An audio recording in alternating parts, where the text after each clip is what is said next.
Bonsoir à tous, merci de nous être fidèles. Tout de suite le sommaire de votre journal. Signature hier de la Convention cadre pour la réalisation du programme national d'approvisionnement en eau potable et d'irrigation 2020-2027.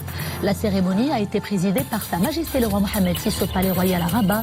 Le programme mobilise des investissements de plus de 115 milliards de dirhams. Les développements dès le début de ce journal. Nous sommes le 14 janvier et nous célébrons aujourd'hui la Journée nationale de l'architecte. Cette année, la réflexion est autour du patrimoine architectural et urbanistique. Une conférence rassemblant les professionnels du secteur s'est tenue aujourd'hui à Tanger. Un nouveau joyau architectural fait désormais la part belle au musée du Royaume. Il s'agit du musée national de la photographie. Il a été inauguré aujourd'hui à Rabat, à Al-Burj El-Kbir, entre le phare de Rabat et l'hôpital militaire. L'exposition inaugurale donne à voir des œuvres qui dégagent beaucoup de sensibilité et témoignent de la grande diversité culturelle du Royaume. Bonsoir, Sa Majesté le roi Mohammed VI, accompagné de son Altesse royale, le prince héritier Moulay Hassan, a présidé hier au Palais Royal à Rabat la cérémonie de signature de la Convention cadre pour la réalisation du programme national d'approvisionnement en eau potable et d'irrigation 2020-2027. Un programme qui mobilise des investissements de plus de 115 milliards de dirhams. Les développements tout de suite en compagnie de Mohamed Elchkar.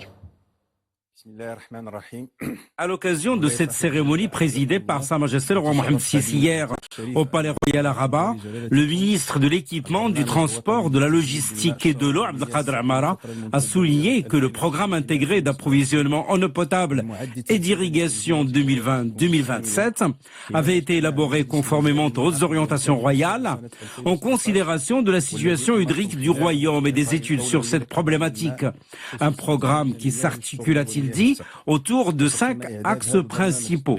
L'amélioration de l'offre hydrique, notamment par la construction de barrages, la gestion de la demande et la valorisation de l'eau, notamment dans le secteur agricole, le renforcement de l'approvisionnement en eau potable en milieu rural, la réutilisation des eaux traitées dans l'irrigation des espaces verts et enfin la communication et la sensibilisation en vue de renforcer la conscience liée à l'importance de la préservation des ressources en eau et la rationalisation de son utilisation.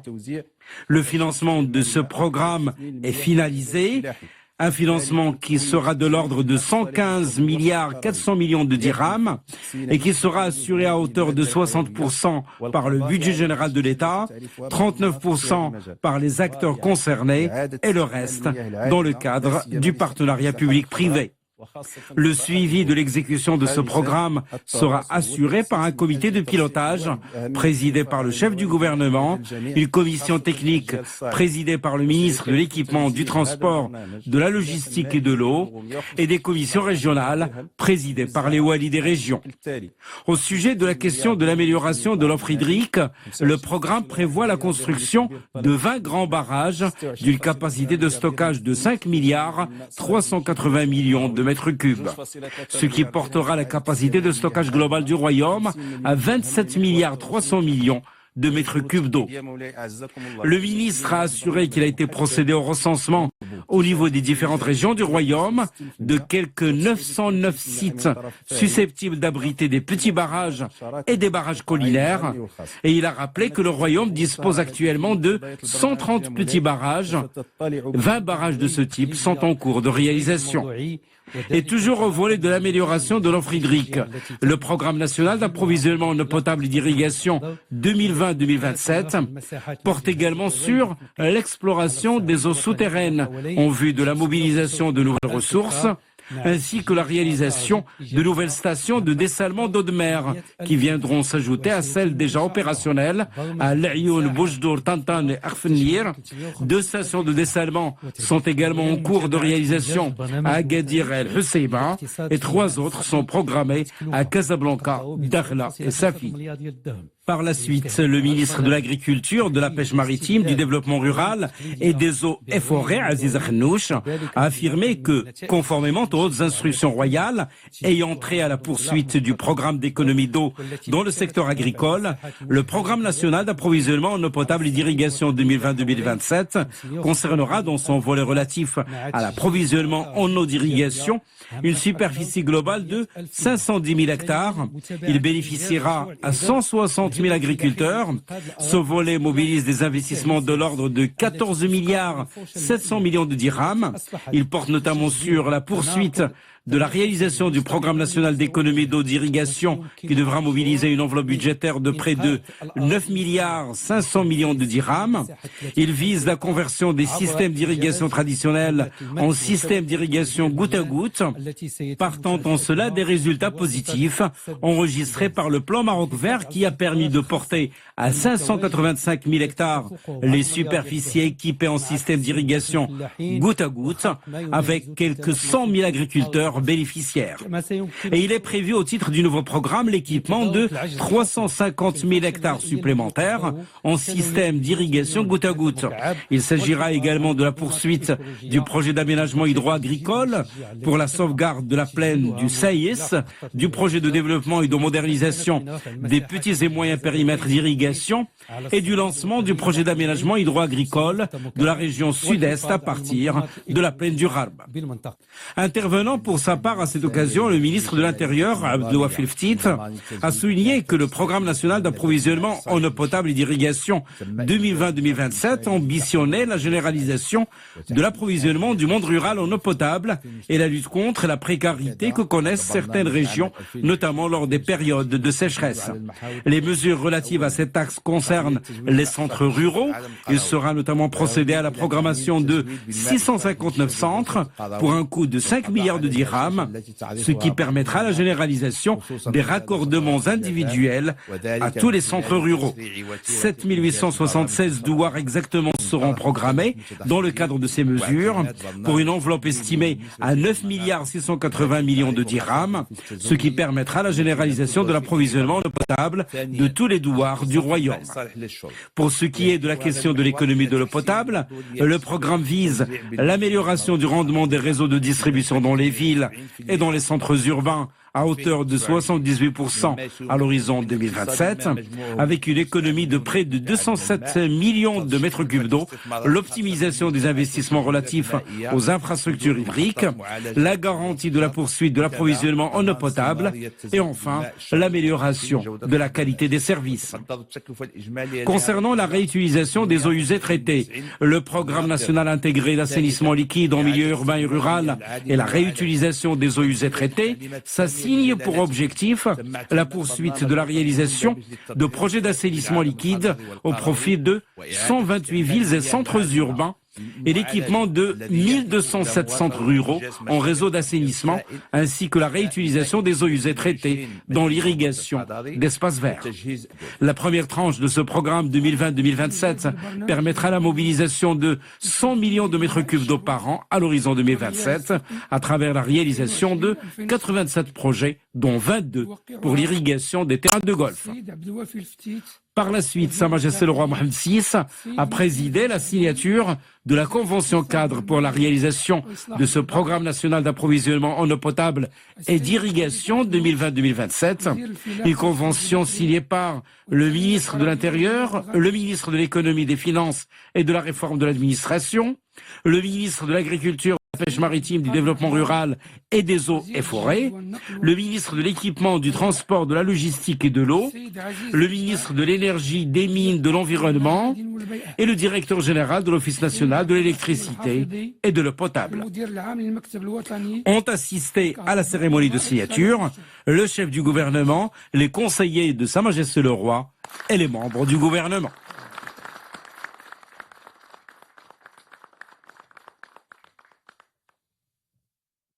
Un programme intégré donc est élaboré conformément aux hautes orientations royales et en considération de la situation hydrique du royaume et des études faites sur cette problématique justement. Il s'articule autour de 5 axes principaux. Découvrons-les tout de suite avec Nisri El Hamdaoui. Le programme national d'approvisionnement en eau potable et d'irrigation s'étend sur la période 2020-2027. Un investissement d'un peu plus de 115 milliards de dirhams. Il viendra étoffer l'offre hydrique, notamment par la construction de barrages, 20 au total d'une capacité de plus de 5 milliards de mètres cubes, soit une capacité de stockage de 27 milliards 300 millions de mètres cubes. Le programme vise aussi la valorisation de l'eau, notamment dans le secteur agricole. L'impact se fera sentir au niveau de l'augmentation de la valeur de la production agricole d'environ 800 millions de dirhams. Le programme favorisera également la réutilisation des eaux usées traitées pour l'irrigation des espaces verts. Ces mesures concernent également la mise en place de stations de dessalement de l'eau de mer, mais aussi l'amélioration du rendement et de la distribution de l'eau potable. Sans oublier le renforcement de l'approvisionnement en eau potable dans le milieu rural. Cela contribuera à mettre un terme à la précarité touchant certaines zones, particulièrement lors des périodes de sécheresse.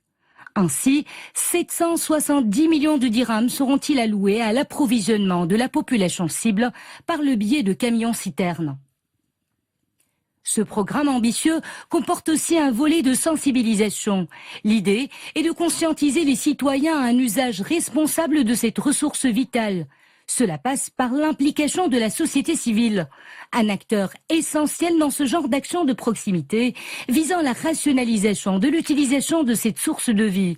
L'enjeu serait donc d'économiser 207 millions de mètres cubes d'eau.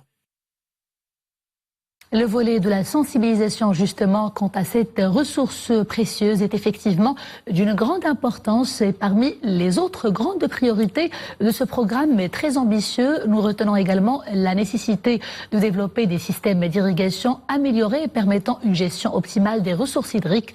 L'irrigation est d'ailleurs à l'origine de la moitié du PIB agricole de notre pays. C'est dire à quel point son rôle est fondamental dans l'économie marocaine. Le reportage est réalisé à Chouka Itbaha sur un commentaire de Moulia Marouche. C'est avec un moral au beau fixe que cet agriculteur prend soin de son champ dans la province de Chouka Itbaha. S'il a pu diversifier sa production, c'est grâce au système d'irrigation au goutte à goutte, une technique moderne qui permet de faire des économies d'eau, de temps et d'argent.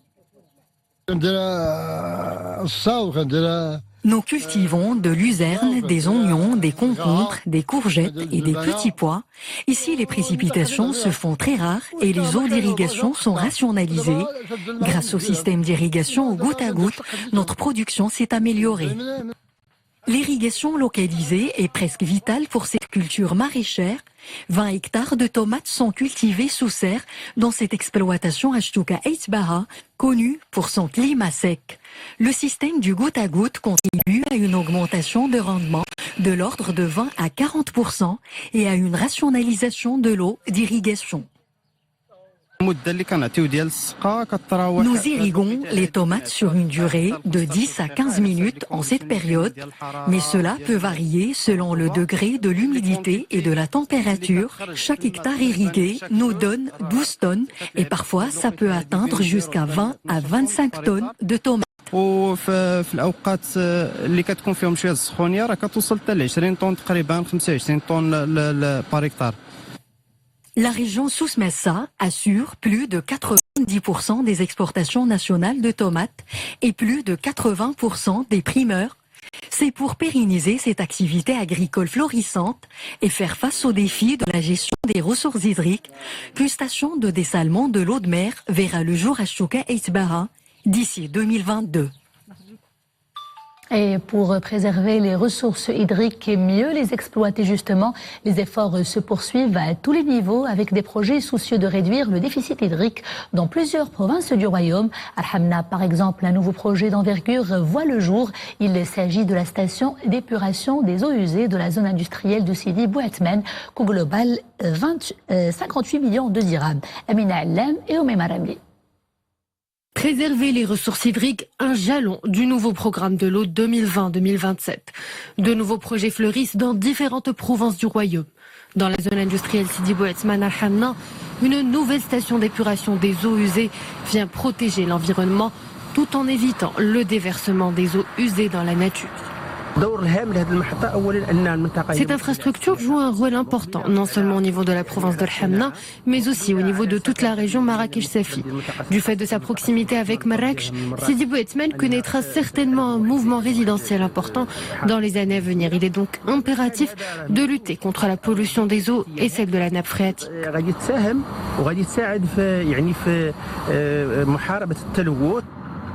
En plus de réduire le déficit hydrique de la zone, la nouvelle steppe offre une solution économique et sociale en favorisant la création d'emplois.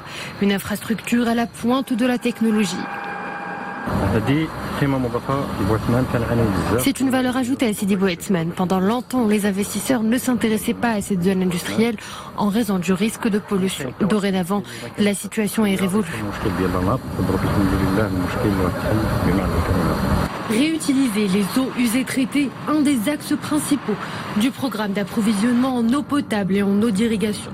Son objectif, poursuivre la réalisation de projets d'assainissement liquide au profit de 128 villes et centres urbains, ainsi que l'équipement de 1207 centres ruraux en réseau d'assainissement. Ce mardi 14 janvier, nous célébrons la journée nationale de l'architecte. Cette année, elle place le patrimoine architectural et urbanistique au cœur de la réflexion. L'idée est en fait de faire un état des lieux sur les avancées réalisées concernant le développement de nos villes. Une conférence présidée par le chef du gouvernement Saadi Latmani s'est tenue dans ce sens aujourd'hui à Tanger. Iman Ablo. L'architecte, bien plus qu'un métier, un levier de développement et de promotion d'une identité historique et urbanistique et la préservation d'un patrimoine et d'un legs civilisationnel. La journée nationale de l'architecte est l'occasion de le rappeler. L'architecte, ce n'est pas simplement quelqu'un qui procède à la planification et à la construction d'édifices. L'architecte est plutôt quelqu'un qui réfléchit sur l'évolution des espaces de vie de la population. C'est en ce sens qu'il a besoin de se doter des moyens nécessaires à même d'offrir aux citoyens le meilleur cadre de vie possible. Mais pas seulement. Aujourd'hui, la profession d'architecte est plus que jamais appelée à s'insérer dans la dynamique de développement du royaume qui vit au rythme d'un immense chantier, la régionalisation avancée. Dans le cadre des orientations de Sa Majesté le roi Mohammed VI, le chantier de la régionalisation avancée est en phase de prendre forme de jour en jour. Et pour cela, on a besoin d'architectes partout, dans toutes nos régions et provinces, en vue de contribuer à la mise en exécution de ce vaste chantier. La profession change pour faire des architectes de véritables artisans du développement et les gardiens d'un patrimoine millénaire. Des exigences qui mettent ces bâtisseurs face à de nouveaux enjeux créatifs et urbanistiques qu'il va falloir relever dans un pays en pleine réflexion sur son nouveau modèle de développement. À présent, cette triste nouvelle, le décès aujourd'hui du journaliste Mouloud Ababou. Il a rendu l'âme ce matin à Rabat des suites d'une longue maladie. Il était âgé de 73 ans, grand homme de lettres et de culture, lauréat de la faculté des lettres et des sciences humaines de Rabat. Feu Mouloud Ababou a travaillé pendant de longues années à la SNRT, d'abord comme journaliste et puis après comme rédacteur en chef et chef de la rubrique nationale avant de prendre sa retraite en 2004. Les témoignages sont unanimes à son égard. Ses anciens collègues et amis se remémorent les qualités d'un grand professionnel et qui travaillait avec beaucoup de passion et de dévouement. Ses obsèques ont eu lieu cet après-midi après la prière de Dohr au cimetière de Srerat. Nous sommes à Dieu et à lui nous retournons. Rabat a désormais son musée de la photographie. Il a été inauguré aujourd'hui dans l'enceinte du fort Routenbourg, Borj El Kibir, à Rabat, à l'initiative de la Fondation nationale des musées. L'établissement vient enrichir la cartographie des musées du royaume. L'exposition inaugurale offre une sélection des œuvres de jeunes photographes émergents. Découverte tout de suite avec Abdelrahim Ben Cheikhi et Boubkar Ben Khabret. L'exposition Sortna marque le démarrage de l'année culturelle 2020. Elle offre une sélection des œuvres de jeunes photographes émergents. C'est dans l'enceinte du fort Routenbourg, Borj El Kibir, que le Musée national de la photographie a pris place, à proximité d'un quartier populaire. Le but, mettre la culture à la portée de tous, notamment des jeunes. Ce langage, c'est de la photographie qui est un langage accessible à tout le monde. Tout le monde parle le langage de la photographie. Tout le monde est photographe maintenant avec les smartphones. Et donc c'est extraordinaire de leur donner cette accessibilité à l'expression artistique.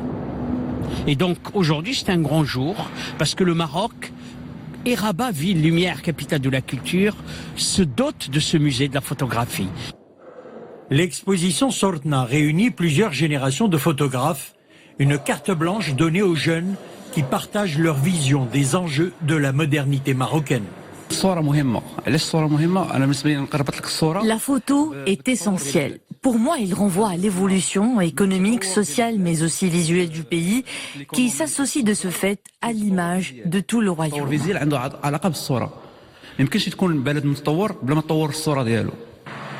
Fort Rothenburg, au Burj el-Kbir, un monument historique de Rabat, où la photographie s'impose comme une tendance forte de la création contemporaine. De beaux clichés qui immortalisent effectivement toute une histoire. Et c'était le clap de fin de ce journal. Merci de l'avoir suivi. Et à demain, toujours avec grand plaisir. D'ici là, portez-vous bien.